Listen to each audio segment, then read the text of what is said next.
Moksleiviai ateitininkai pristato. Mąstyk. Pastaruoju metu Lenkijoje kilusi diskusija, ar uždrausti abortus ar ne, atgaivino kontroversišką temą. Ar galima juos pateisinti? Prancūzų gydytojas Jérômas Lejenas įrodė, kad vienaląstė žmogaus zigota turi visą žmogaus genomą. Todėl gydytojas Lejenas teigia, kad žmogaus zigota įsitvirtinusi ar neįsitvirtinusi motinos gimdoje jau yra žmogiška būtybė. Labai ginčytina, kada žmogaus būtybė pasiekia visišką išsivystymą.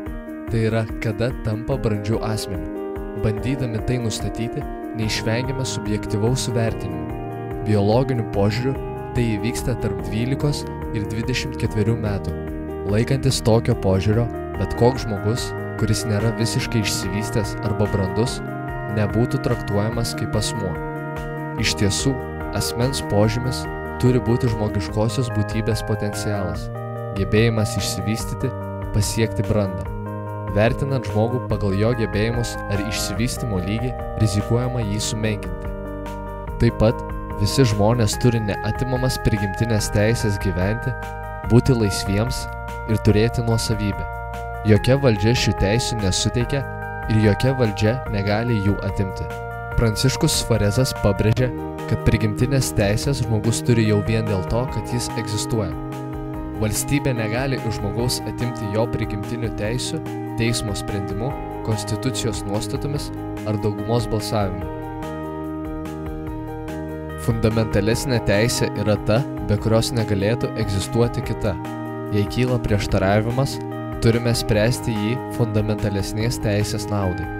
Pranciškus Sforezas, Džonas Lokas ir Tomas Jeffersonas manė, kad teisė gyventi yra svarbesnė už laisvę, o ši už nuosavybę, nes taikė argumentus filosofijoje vadinamus sąlygomis reikalingomis tam tikrai galimybei.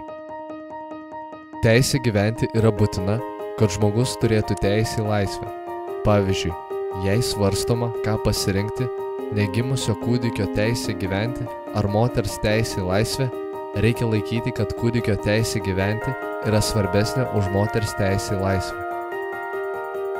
Matome, kad šiuo metu visuomenėje vyrauja utilitaristinė pozicija.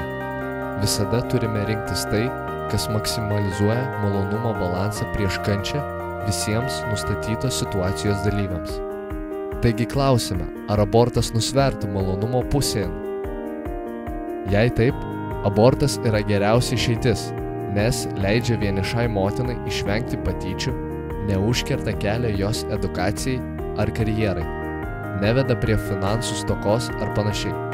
Būsimas vaikelis, esant tokioms aplinkybėms bei galimoms gimimo traumoms, turi mažai šansų būti laimingas. Tačiau galime pasiekti tokių pat gerų rezultatų ir be aborto.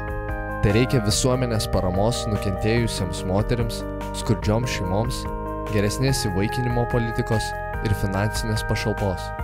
Apsigimę vaikai gali sulaukti net daugiau meilės ir rūpesčio nei sveikieji, o bėdos gali sutelkti šeimas ir suteikti gyvenimui tikslingumą.